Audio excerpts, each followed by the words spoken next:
Hi, I'm Ronan, one of the founders of Phorest Salon Software, and I'm really excited to talk to you today about a new initiative that we're running for the month of July called 30 Days to Grow. And basically what 30 Days to Grow is 30 steps, small steps that you as a salon owner can implement each day during July to help grow your business. And why we think it's really important and quite exciting is that usually people think that there's one big thing that's going to change everything in their business, and they're always looking for that next big thing. When in reality, it's lots of small things done well lead to big results. And that's what 30 Days to Grow is all about. So I'm very excited to be here in Waxperts today with one of our long-standing clients, Ellen Kavanagh, and she's going to talk a little bit about herself. So Ellen, thanks very much for letting us come out here. Thank you for inviting me. Yeah, it's great to be here. Maybe you'd want to share with everyone a little bit about your background so that I can kind of get a feel. Sure. So I opened Waxperts Salon in 2008, and we're a waxing only salon. So we've never done anything except waxing. So we don't do nails, tan. So obviously at the start we were going through a recession, and it was tough enough. So we've learned a lot of lessons along the way on how to market the business and grow it through a recession on no money.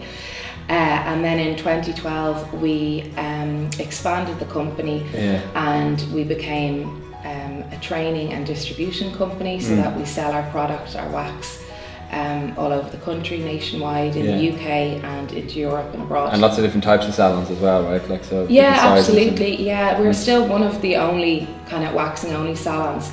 So through having the training and the distribution, we get to see an awful lot of salons from around the country. It might be people working from home or in a setup in their home, mobile therapists, people with big salons, small salons in big, small towns, the whole lot. I think we're a good ally for people. Cover. Yeah. So hopefully that'll be really good insight into some of the things that we're going to talk today for 30 Days to Grow. And I guess one of the big things about 30 Days to Grow is about increasing your average bill or average ticket. Some people call it average ticket, some people call it average bill. And I've been working in this industry now for 14 years, and it's probably the most important number that I've seen that salon owners often don't pay attention to, but makes a huge difference. So like, if your average bill or the average amount of money someone spends when they come into your salon is £30, and if you increase that to £32 and you were a small salon maybe with only 3 staff, that could be £8,000 to £10,000 extra a year, and it's all profit because all your costs are staying the same. And if you're a big salon with maybe 10 or more staff, it could be 25, 30 grand difference, just £2 extra on your bill. And I think most salon owners, in my experience, are too busy to even think about that. Do you know what I mean? And I just wanted to ask you a bit about average bill and what how do you view something like that? I think knowing the numbers is crucial. It doesn't matter whether you're on your own or mobile or you have a team of 10 or 20. You got to know your numbers. And sometimes people open up and they're charging a price that they thought was maybe fair because they were only starting, and that was all they were comfortable charging and didn't really think about it. So are you charging the correct price for the treatment you're doing? And you work that out on your cost per service. So it's not what Mary across the road is charging or what everyone has decided is suddenly the price or the going rate. It needs to be on what product you're using and how much time it's taking you. So you need to know, right, if we're doing X amount of treatments that take this amount of time, we need to be charging X to cover that. And that's interesting. And did you do that from day one? Is that how you would have priced things? We've always known, Brazilian might take 30 or 40 minutes, and this is what we need to charge because we have not just wages, you have the cost of the product, you also have your rent, your rates, your electricity, every other cost that comes into it. So it's a really interesting exercise to every year kind of write down every single cost. Because I'm pretty sure most salon owners don't do that. Because things change, it's a lot of hassle, and then it can be, but ultimately you're seeing like that couple of pounds will make a difference. Or maybe you're going, why are we with that phone provider when it's expensive and you could change? Like the effort that it'll take.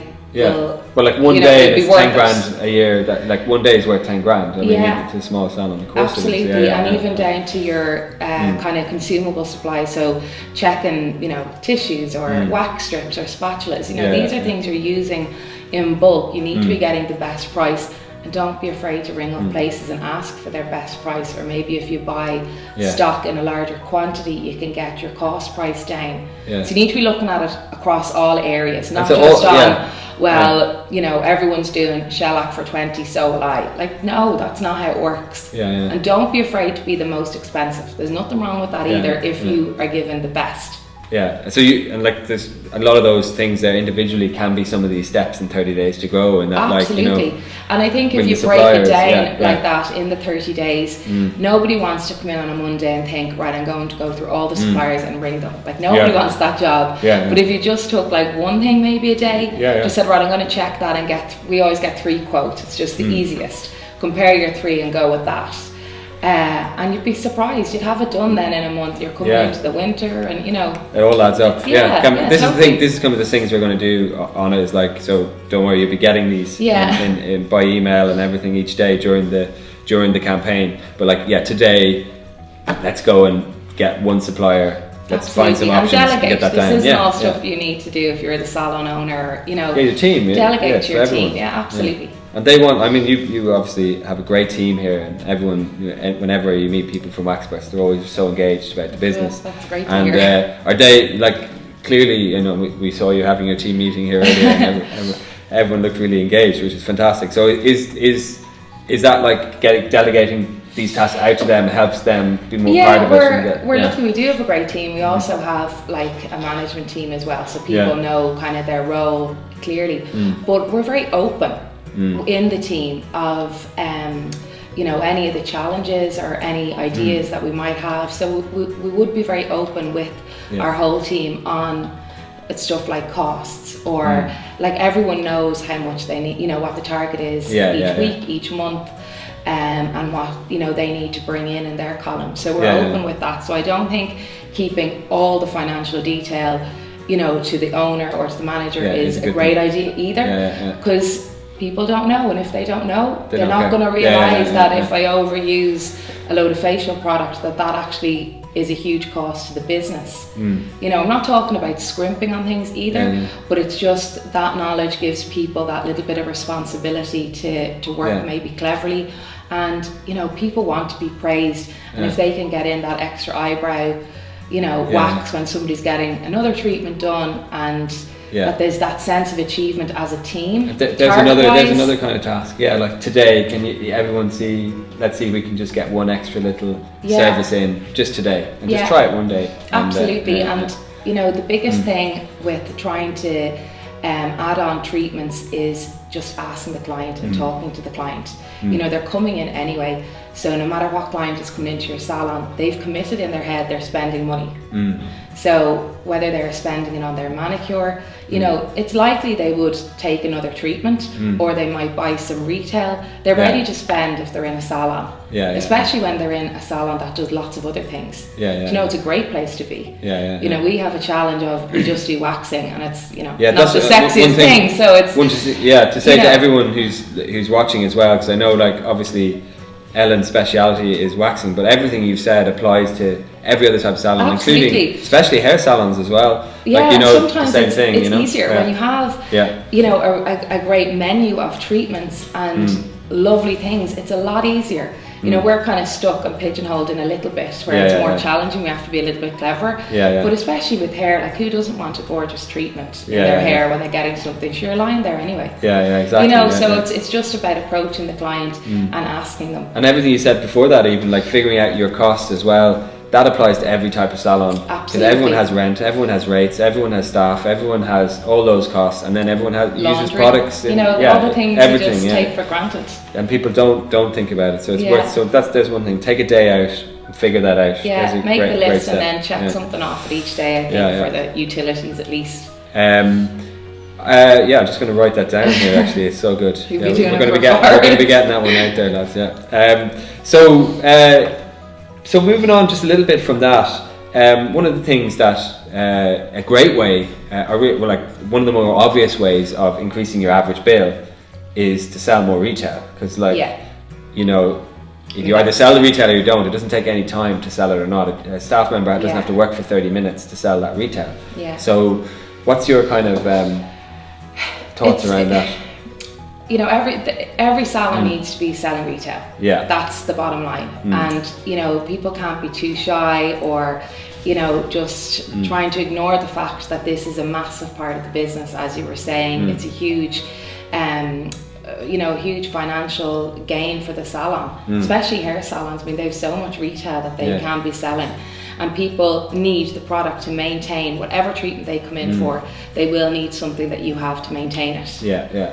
You know, you need to educate and everything around that. So there'll be lots of things on that. And so, the clients that are coming in, I mean, the retail starts the second the client comes in. You know, your consultation is part of your treatment, and that goes again through all the different salons that we're talking about. That few minutes of a consultation at the start, that's when your treatment starts, not when you start doing the nail paint, the massage, the haircut, whatever. So within that, you're going to be confirming what the person's getting done, you know, managing the expectation, and then saying, right, I'm going to show you how you're going to maintain this. You know, how we're going to look after the wax after, how you're going to, you know, keep the shellac on for 2 weeks. They need to have a cuticle oil leaving. How you're going to get this hairstyle afterwards. I'm going to show you the products. So it's just lining it up. So you're already, so it's not like, you know, it's not leaving this pressure on the person who does your desk, whether it's receptionist or manager, to try and close this sale that's never been started. You know, it needs to be part of the conversation. It's great to have clients come in and have a lovely conversation with them, but ultimately your job is to talk about what treatment you're doing, how you're treating that client's skin, hair, whatever it is, and the products you're using, and then how they can maintain it, because that's, you know, and when they need to come back. I mean, the rebooking is key as well, and that's another revenue There's another thing, one, because it lines it up, and we're quite strong on our rebooking, but it does give you, I think, a little just bit on rebooking, actually. It's just on rebooking, because that's a great one there. We would love to talk to you about that specifically for a sec, because I know we've been looking at our like looking at all the salons that use Phorest, and one of the things that came out was that 80% of people, 80% of bookings made in Phorest aren't rebooked on the day. So only 20% are rebooked, right? Why? So, and like everyone knows, well, you're taught from a very young age, obviously, like, rebook your clients before they leave, you know, or at least ask them, you know, and it's not happening in most salons. So just, you know, talk to people about how important that is. It's so easy, it doesn't cost you any money to do it. I'm trying to think, it's just what we do. It is just part of the treatment. So the client is told when they need to come back, and they're given that option. So it's not like, would you like to come back? It's, okay, Ronan, you're due back in now 4 to 6 weeks. You like to come in on the Saturday. I'm not here that Saturday, so what about this date? Like, you don't give it an option. Like, the client is coming back unless there's a problem. And that's it, it's booked in. Brilliant. You know, it's just a no-brainer. There's one, like, we've covered about 5 of these steps today already, so I hope you guys are taking notes. Because I am here anyway. The next one is increasing prices. So this is another thing, and we would feel, and I don't know if you guys agree, because obviously you meet lots of salon owners, like you're saying, all different types, big and small, rural, city. That a lot of salon owners, they're fantastic and they have great businesses and they do such a good job, and it's like they don't have enough confidence in themselves to price themselves at what they should be pricing themselves at, and they're afraid. Like, lots of salon owners I know haven't put their prices up for years, and I'm not saying you should have to put your price up, but they're, you know, if all your other costs have gone up, and you're doing a great job and your clients really love you, you should be able to at least go up at the same rate as inflation. Do you know what I mean? Like, so what's your kind of... I think firstly it's starting off that you are charging the correct price initially, and you know, to really do put that value on yourself, and the qualifications you have, the extra training you go to, and the experience and the skill, and don't be afraid to shout about that. You know, have up your certificates on the wall, you know, to show all the experience that you have. Most suppliers that you're buying from will have a cost per service. You'll know exactly how much it's costing you. And they'll also be able to give you maybe a recommended price for doing the treatments. And that's what you should be sticking to in and around. Just because you're in maybe a rural location, that's irrelevant. You're still the same skill or better than somebody, you know, in the middle of a big city. I know with ourselves, like we're not in the middle of Dublin City or anything like that, and we're in the suburbs, but our prices are correct for what we do, the treatment we give, the service we give, and it's a fair price as well. It's not about being, you know, it's not about jacking up prices for the sake of it. It's about being what it's worth, what you're worth. And you know, you need to be able to have that confidence, and if you lose some clients, that's okay as well. You know, you'll always get people who just want to go to the cheapest, and that's fine, but they're not going to be clients. They're not going to be repeat clients. They're not going to be long term. You can be seeing them in 10 years time. So it's important to know when to let the clients go as well. Because anyone can put a discount out and get new clients. This is all about maintaining business. So that's why the work you do and how good it is, and don't be afraid to charge accordingly, and be confident in that. Be confident in your skills. And is there any steps you think, Ellen, that you can take to be more confident? Like, is there people, like, if they, you know, when you don't have confidence, someone says be more confident. It's like, tough, it's especially tough. If you're on your own. Especially if you're on your own or in a small salon, there might be you and somebody else. It is difficult. In a bigger team, you have, you know, people can say you're great, you know, and give you that confidence. What steps do you think you could do towards that? I think it's important to try and build a network of peers. Whether it's coming to like the Phorest event that you have every year, or whether it's going to additional training that some of your suppliers have, or if they've open days, or I know there's different forums that you can go on. So try and build up a network of peers if you are on your own, because it's a way of, you know, getting confident, but having somebody to talk to as well and figure things out. Run ideas past. And then, I mean, your clients are always going to be, hopefully, forthcoming in praising you and believe it. And when you see the rating to kind of go, okay, I'm doing a good job exactly. here. If you're getting 5-star ratings every time, and absolutely. If you're using Phorest, you know,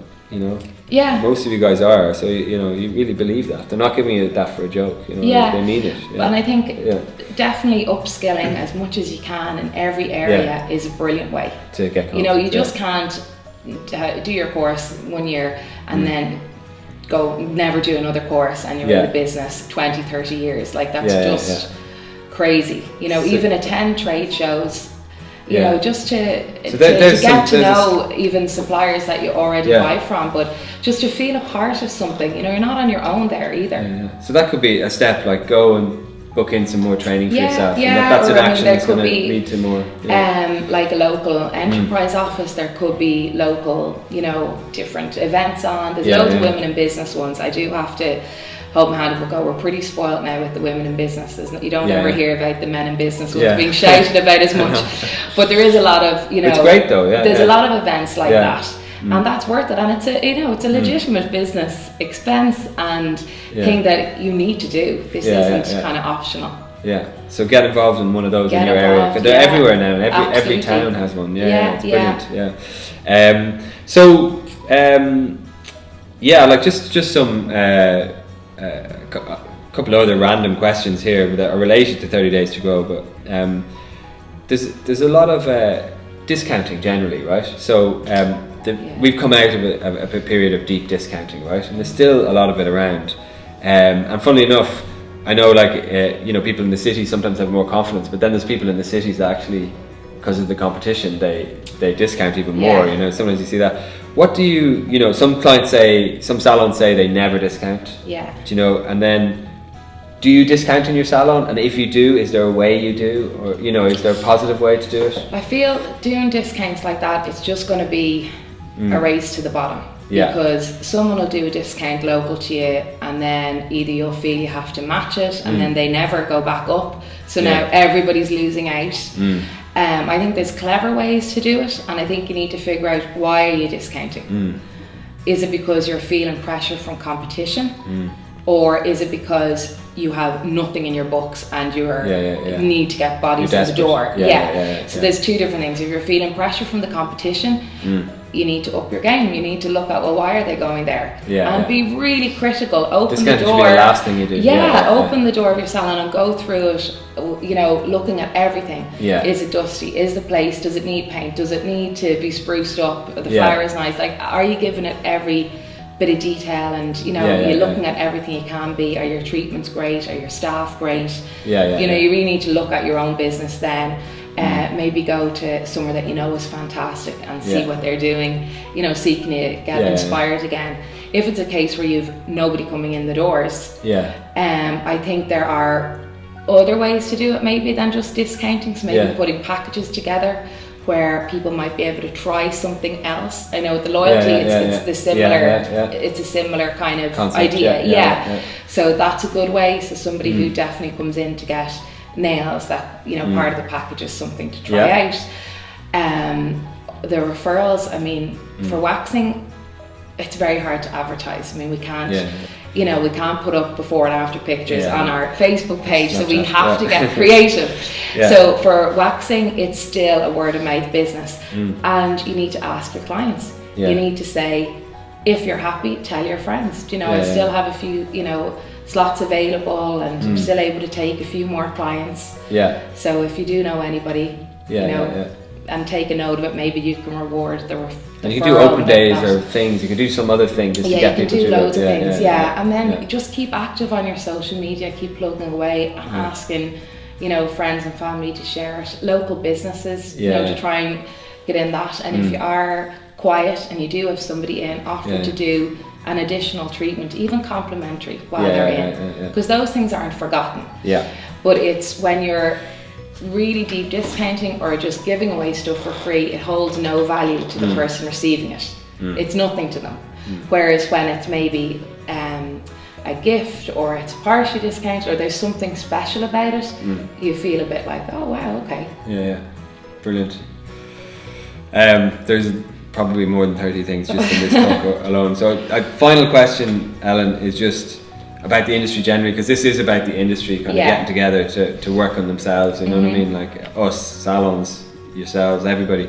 If there's one thing that you would change about the industry, what would it be? Oh my gosh, you have me on the spot there now,